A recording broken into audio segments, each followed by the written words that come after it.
up, the value of expression colors the climate of my life. It was a value that was championed at a very early stage. My father was from Afghanistan.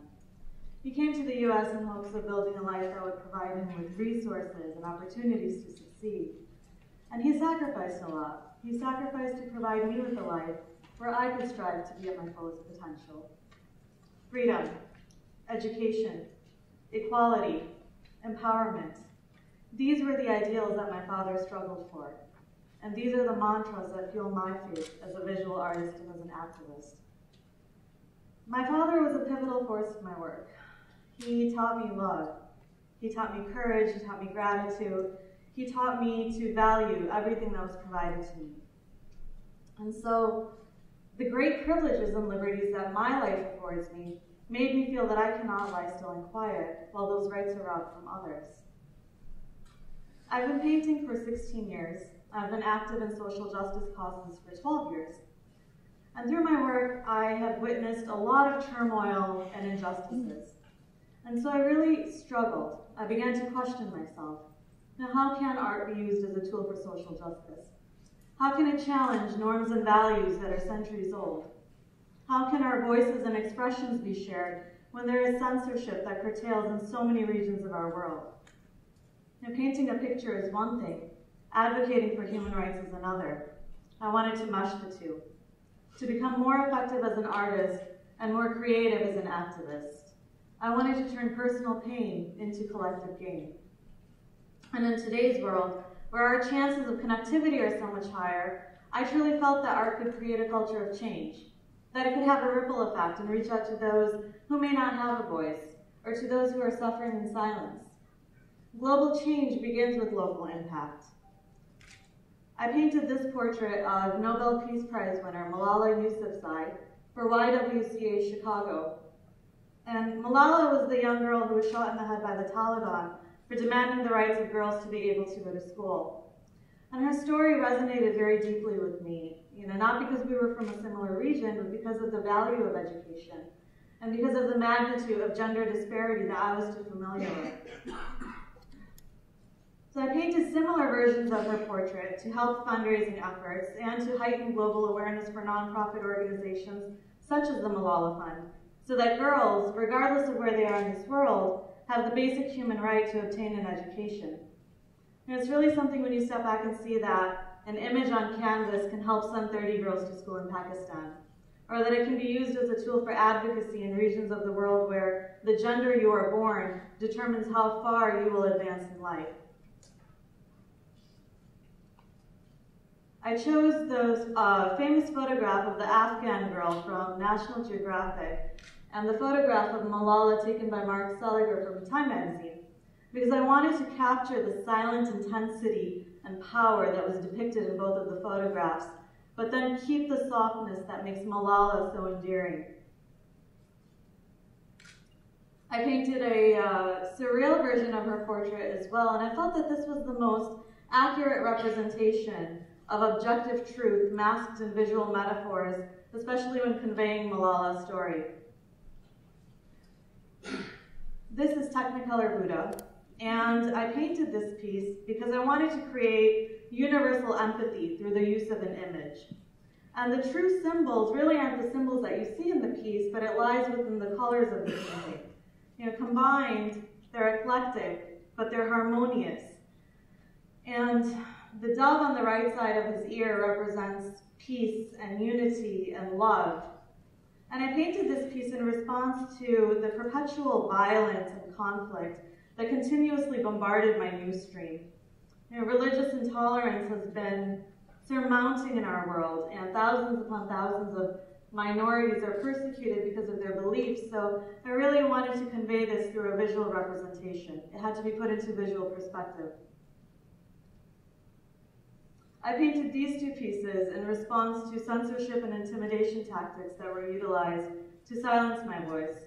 I've been very active in speaking out about violence against women, especially when it's perpetrated due to social and cultural norms.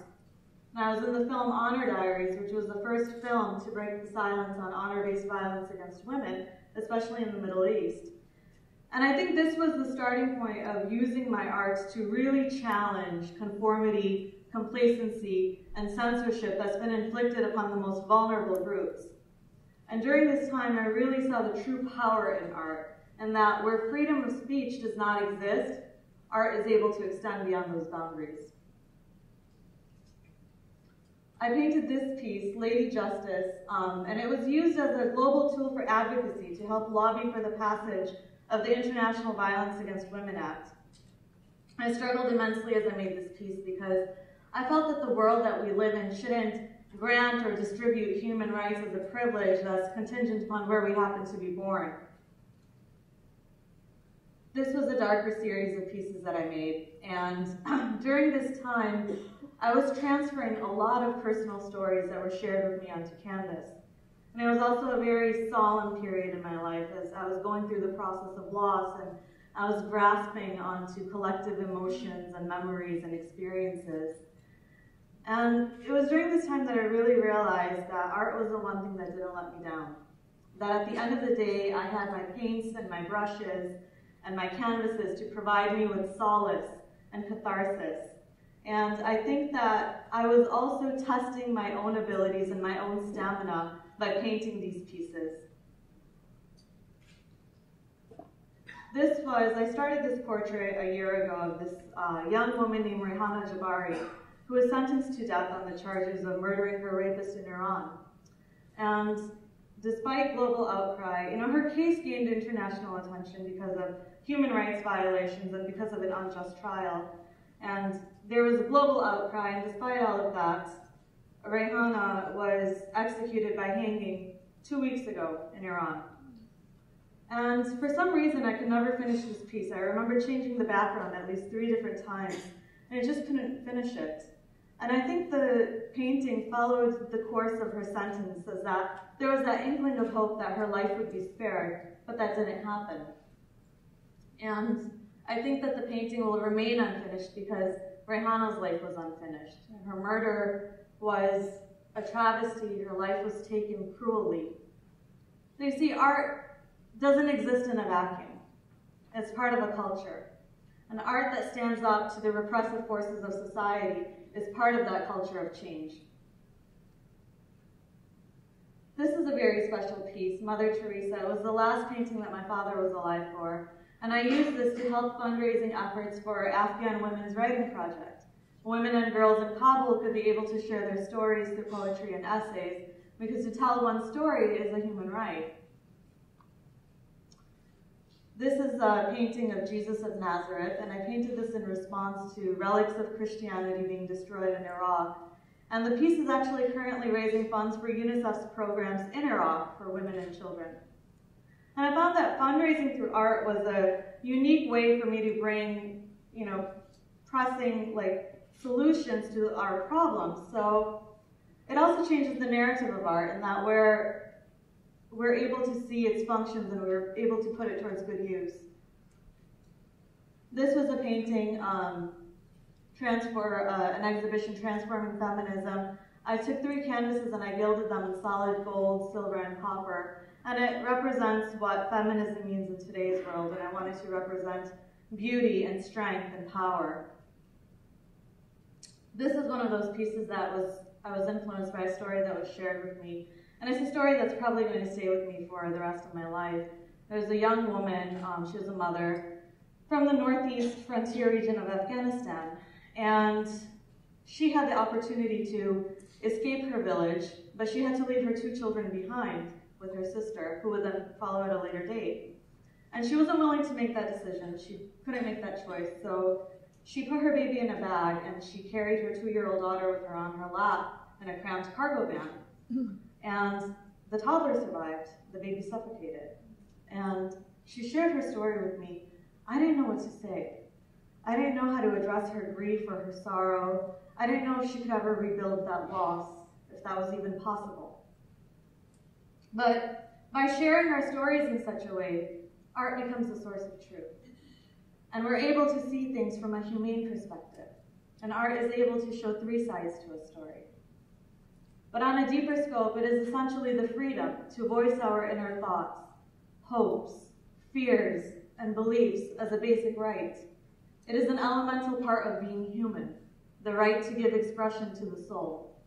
And through art, we can convey a message that can globally empower people to challenge the paradigms that constrict our world. We're able to implement change through a different lens. And creating art was my faith. It was my ultimate destiny. And I hope that my art will facilitate a new culture of activism, a new culture that doesn't look away, a new culture that bravely speaks the objective truth, if one even exists, and a new culture that will open the doors for others to join. And this is just the beginning. The art that you see today will be in the books for tomorrow, and I hope to remain one of these artists. Thank you.